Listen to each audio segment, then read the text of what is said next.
so he just lost power. He's been trying to cycle the battery switch. Got power.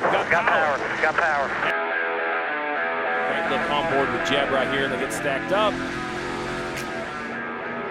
Jeb Burton's got trouble off of turn 2, the 10 car. Flat tire on the 10 car of Jeb Burton. 10 was coming to pit road and then decided to stay out. Big crash right in the middle of the pack there. Oh, Jeb Burton involved. He's going to pay.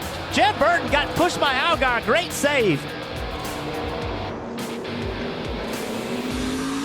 Yeah, if you look at the points in the lower left corner, again, really the two that are fighting out for that last spot in the 8 are Harrison Burton and Jeb Burton. And that picked up Jeb a lot of spots. Jeb tries to go the outside of the 20, loses all the grip.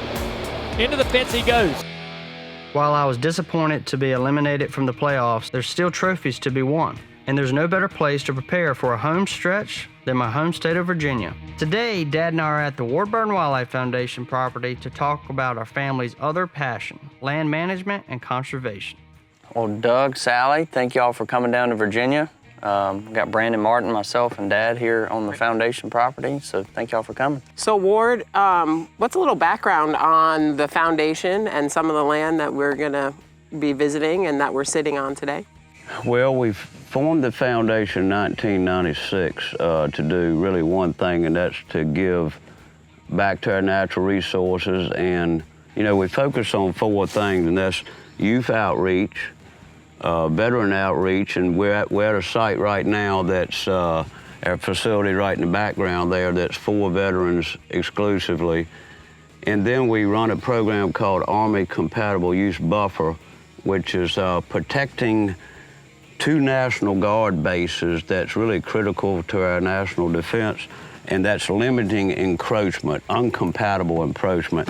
And then the last, which is certainly not the least important, is proper stewardship of the 10,000 plus acres that we own. So the partnerships we have right here on this table help with all of those efforts so that we make certain we do what we need to do to give the land a perpetual voice, show others the proper way to do land management techniques, and without a shadow of a doubt, always be a good steward of the land. So, you know, at the end of the day, a land is like a child, and we have to nurture and give that child the proper voice. Working with Nutrient Ag Solutions this year has helped all of our properties with the practices you all have. As a solutions-based, provider, we're into a lot of different stuff. So from a forest resource standpoint, I'm always trying to look at it from the standpoint of what are we removing and what are we growing. And so every decision that you guys make, I think that all goes into that growth and removal equation from the standpoint of how we look at the forest and say, hey, how are we managing it? So it all works, but it takes this collective partnership to make it work. Yeah. Because there was a time, and it was before our time, but even in the 60s, 70s, 80s, we have come so far for our natural resources.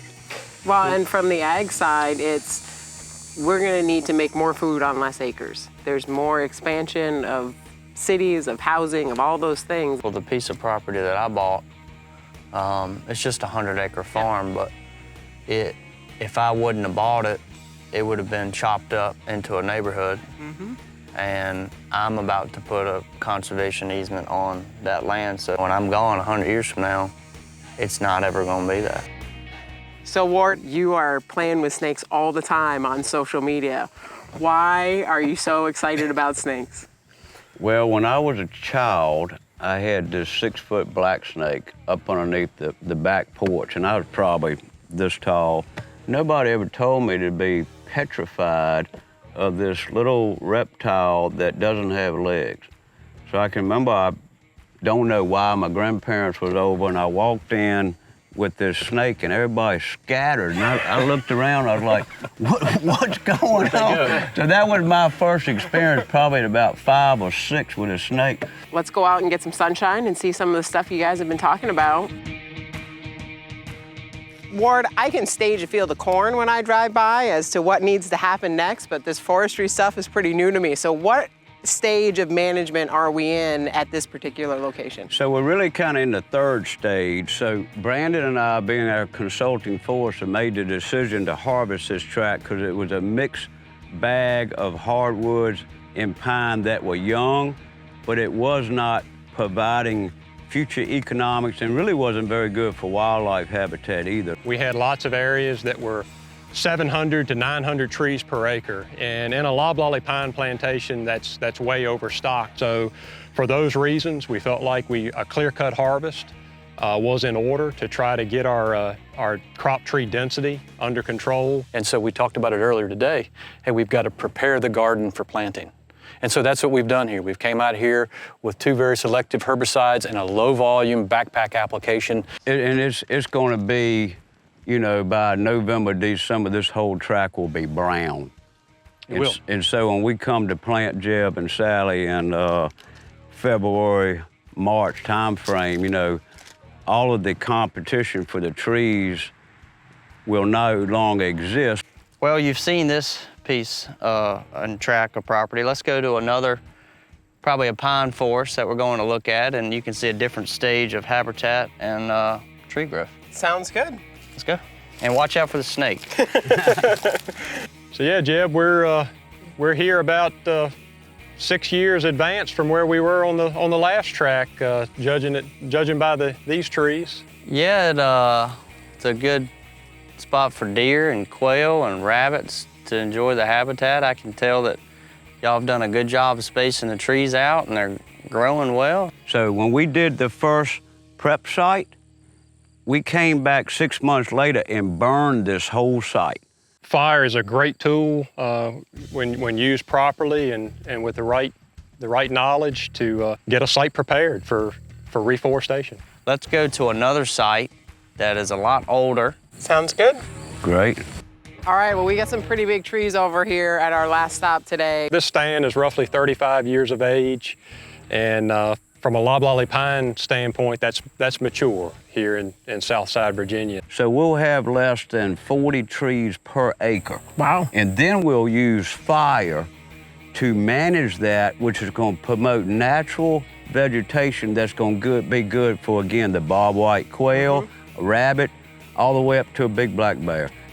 Appreciate everything you're doing with Brandon and the foundation and coming out and speaking with us. And Sally, thanks for coming down and hanging out with us and learning a little bit about the forestry side of Nutrient Ag Solutions. It's been fun. Yeah, so appreciate everything. While I headed to the race shop to prepare for my next race, Dad and Sally met up with John Shepard, a farmer carrying on our commitment to land stewardship on 900 acres of foundation property. Sally, I'd like to introduce you to John. Nice to meet you, John. Nice to meet you. John, your corn looks great. How has the season been going? It's going real well, probably the best growing season I've ever had. We got like 3.5 inches of rain on this corn July the 8th, and it was about a week after pollination, so it hit perfect. I just finished harvesting a farm probably about 5 miles from here, 10 miles maybe, and it averaged right at 260, and it's not even close. I think this is gonna be close to 300. Is that 260 up from where you normally are? So we're in a pretty arid area here, so we battle dry weather every year. So I try to pick hybrids that can handle a lot of stress, but if you can find the right one that can get the top end too and have the soil health there, if you get rain, you can take advantage of it. So how did you and who influences you to become a farmer? Well, I grew up on a small tobacco farm with my dad, and I was like the one-man labor crew. Well, me and my dad together. I went to Virginia Tech, got a degree in agriculture, and I actually rented my first 25 acres my senior year. And I came home and got a full-time job, and I would farm on the side, and then when I was able to accumulate enough to do it on my own, I just started farming on my own. So Ward and I were out looking at some forestry sustainability practices that they're doing on other parts of the foundation property.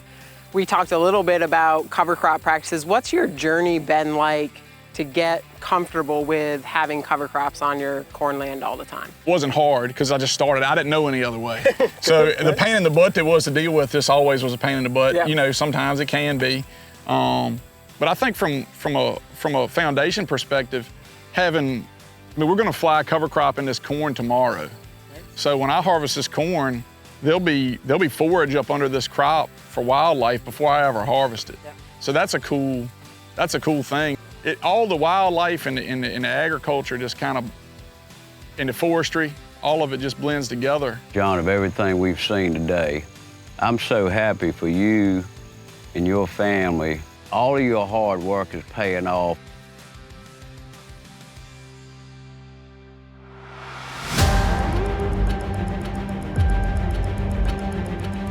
Jeb Burton no longer in the playoffs. He told me now the goal is to finish 5th in points. Just look at this, the 8 and the 10 of Burton and Sam Mayer. These are the two that made contact on an earlier restart, but with 6 cautions already, this field is completely jumbled up. This is the most yellows we've ever seen at Texas at this point in the race. We'll see if this trend continues.